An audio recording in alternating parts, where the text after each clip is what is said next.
किसी के शरीर में भैरू जी आ जाते हैं, किसी के शरीर में देवी आ जाती है। आपके घर में कभी कोई मंत्री आए?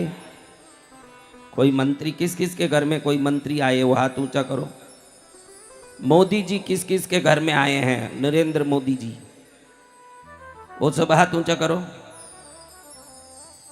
अरे मेरे बच्चों, ये संसार में मनुष्य रूपी देह धारण करने वाला नरेंद्र मोदी को भी आने के लिए व्यवस्था और हजार विचार होते हैं, तो देवों से पूजित भैरू जी कैसे शरीर में आएंगे महाराज? जय जय गुरुदेव।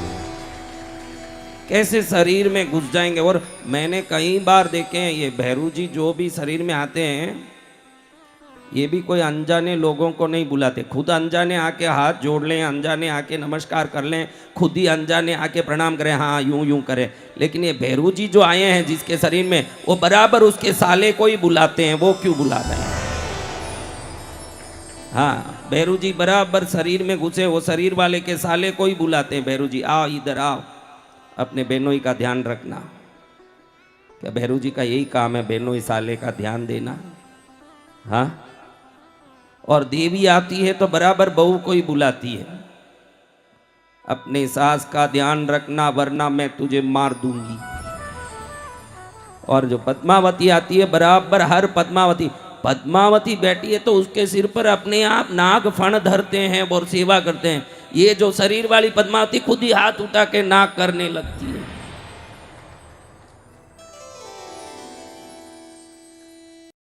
से ध्यान रखना, आप में सच्ची श्रद्धा होगी तो तिर जाओगे, अंधी श्रद्धा होगी तो मर जाओगे। ये ध्यान रखना। सत्य वचन गुरुदेव। हाँ, श्रद्धा में अंधी श्रद्धा काम नहीं आवे। किसके शरीर में? भैरू जी। देखो, भैरू जी शिव स्वरूप हैं जो जगत की रक्षा करते हैं। कौन है भैरू जी? शंकर के शरीर से प्रकट दिव्य शक्ति को आप भले किसी तीर्थ का नाम रख के नाकोड़ा भैरव, कलिकुंड भैरव, ऐसे सब नाम रखो, कृष्णगिरी भैरव, लेकिन भैरव एक ही है, उनका नाम है बटुक भैरव। नाकोड़ा भैरव का मूल मंत्र पढ़ोगे, बटुकाय आपत उद्धारणाय, यही नाकोड़ा भैरव का मूल मंत्र है। नाकोड़ा भैरव यानी उस तीर्थ में, नाकोड़ा रूपी तीर्थ में रहने वाले भैरव, इसलिए नाकोड़ा भैरव है। बाकी नाकोड़ा के कोई अलग भैरव नहीं है, पूरे ब्रह्मांड के एक ही भैरव है, बटुक भैरव। कौन से भैरव हैं? बटुक भैरव। हाँ, वो नाकोड़ा तीर्थ में होने से उनका नाम नाकोड़ा भैरव, तीर्थ के नाम से लगा है वो नाम। बाकी वो तीर्थ के नाम के भैरव नहीं है। बटुक भैरव ही नाकोड़ा में भी है, काशी में भी है, कृष्णगिरी में भी है। पूरे जगत को पालने वाले वो भैरव क्या किसी शरीर में घुसेंगे? बोलो मेरे बच्चों, आयु शरीर में आके भैरू जी बैठ जाए। और भैरू जी क्या है? ऐसे कोई भूत है जिसको भी भैरू जी का स्वरूप ऐसा दिव्य गंभीर शक्तिमय दिव्य स्वरूप है, जिस स्वरूप का दर्शन कर लें तो अनंत कोटि जन्मों के पाप नष्ट हो जाएं। जय जय गुरुदेव। और इधर जो भैरू जी आते हैं, देखो ये शरीर में जो भैरू जी आते हैं,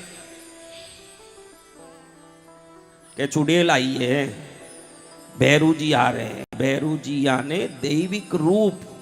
कौन सा रूप? जिस रूप का वर्णन कामदेवों, करोड़ कामदेवों को निचोड़ करके जो सुंदरता के लिए कामदेव प्रसिद्ध हैं, ऐसे करोड़ कामदेवों को निचोड़ के जिनके चरण की धूल तक नहीं बना सकते, वो है भैरव। वो क्या ये मल मूत्र वाले शरीर में आएंगे? 10,000 करोड़ सूर्यों से भी ज्यादा तपायमान शक्ति है वो। उनकी माँ पद्मावती का तो कहना ही क्या है, उसकी शक्ति का तो तीनों लोकों में वर्णन नहीं है। लक्ष्मी सरस्वती जिनकी चांवर ढोले वो पद्मावती है। जय जय गुरुदेव। लक्ष्मी को ये धन देने की शक्ति कैसे मिली? सरस्वती को ज्ञान कैसे मिला? दोनों ने पद्मावती का चांवर ढोल के सेवा किया। तो माँ ने पूछा कि तुझे क्या चाहिए, मांग ले। लक्ष्मी ने बोला दुनिया में मैं पूजी जाऊं, मुझे ऐसा आशीर्वाद दो। सरस्वती ने बोला दुनिया में मेरी पूजा हो, ऐसा आशीर्वाद दो। माँ ने लक्ष्मी को धन की अधिष्ठायिका बनाया, सरस्वती को ज्ञान का अधिष्ठायिका बनाया, धनवंतरी को वैद्य बनाया, अश्विनी कुमारों को वैद्य बनाया, ग्रहों को ग्रह बनाया। ऐसी भगवती के शरीर से उत्पन्न शक्ति है भैरव शक्ति। इसीलिए दुर्गा सप्तशती में सर्वज्ञेश्वर भैरवांक निलयाम पद्मावतीम चिंतयेत। सर्वज्ञेश्वर भगवान भैरव के कंधे पर बैठ के सवार होने वाली भगवती पद्मावती को मेरा नमस्कार। दुर्गा सप्तशती में ये वर्णन आता है।